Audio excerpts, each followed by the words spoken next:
All of the shows featured on the Kevin Kelly Podcast League, including the 5-Minute Kevin Kelly Podcast, are a part of the Place to Be Nation family and are not affiliated with New Japan Pro Wrestling. For over 20 years, Kevin Kelly has been on the front lines of professional wrestling all over the globe. And now Double K is bringing his decades of experience, opinions, and insights directly to you right here in the 5-Minute Kevin Kelly Podcast. And now, here's the voice of New Japan Pro Wrestling, Kevin Kelly. This is the 5-Minute Kevin Kelly Podcast, powered by the Kevin Kelly Podcast League. And this report is brought to you by Wrestling Warzone. Join JT and Chad as they relive the Monday Night Wars from start to finish, reviewing every Raw, Nitro, pay-per-view, and Clash of Champions along the way. Filled with analysis, insights, and laughs, this is a show worth listening to, the Wrestling Warzone on the Kevin Kelly Podcast League. Here on the podcast today, an exclusive interview with the challenger to Hiroshi Tanahashi for the IWGP Heavyweight Championship coming up on February 11th in Osaka at the New Beginning. It is Switchblade Jay White.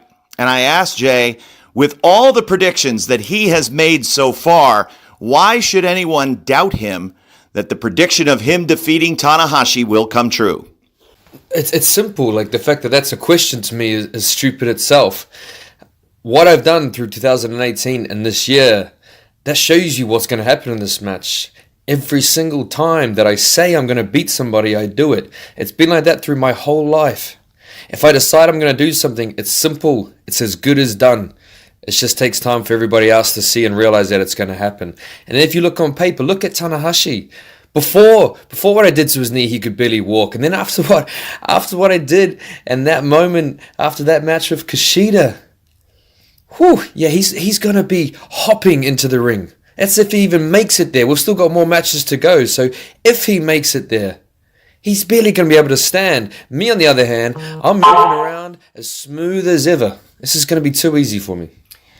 A lot of people have made the comparison to you and Okada and the Rainmaker shock 7 years ago, and it will almost be 7 years to the day for what would be a Switchblade shock. But would it be a shock to you? Is that in some way insufficient when it's referred to as a Switchblade shock?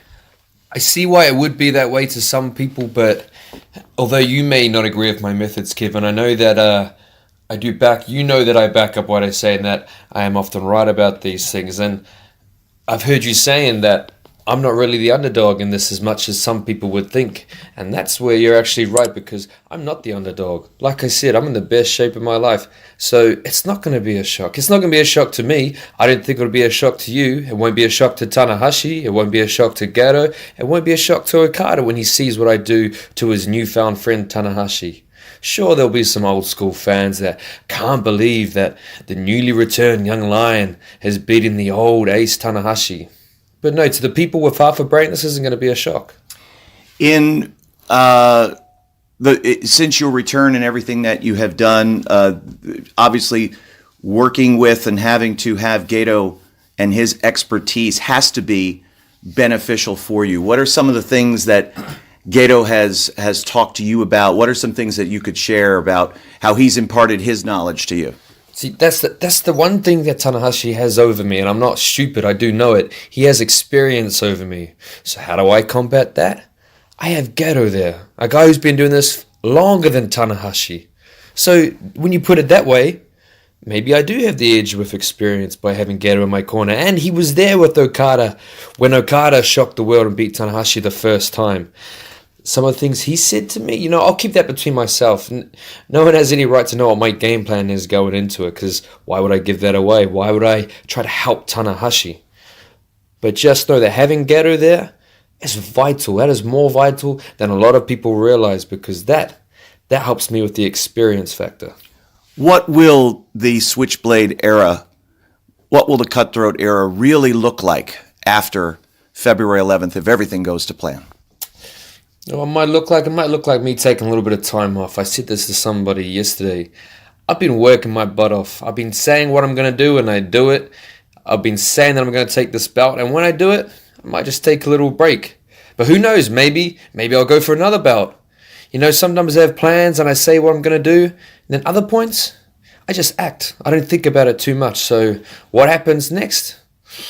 Well, who really knows? And I'm also not stupid enough to try to get too far ahead of myself. I've underestimated Tanahashi before, and he managed to escape with a victory or two. So I'm just going to make sure I get through that first. And any final words? I know Hiroshi Tanahashi will be listening to this podcast. Any final words for the Ace of New Japan as we head to Osaka on February 11th? Tanahashi, hope you had fun sending your friend off last night. Make sure you ice that knee. Make sure you strap it up real good, because we've still got to see each other quite a few more times before our big match, before your last big match. So hey, rest up real good, and I'm going to see you very soon. That's going to do it for this edition of the 5 Minute Kevin Kelly Podcast. I want to thank you for joining us, and we'll see you tomorrow, everybody.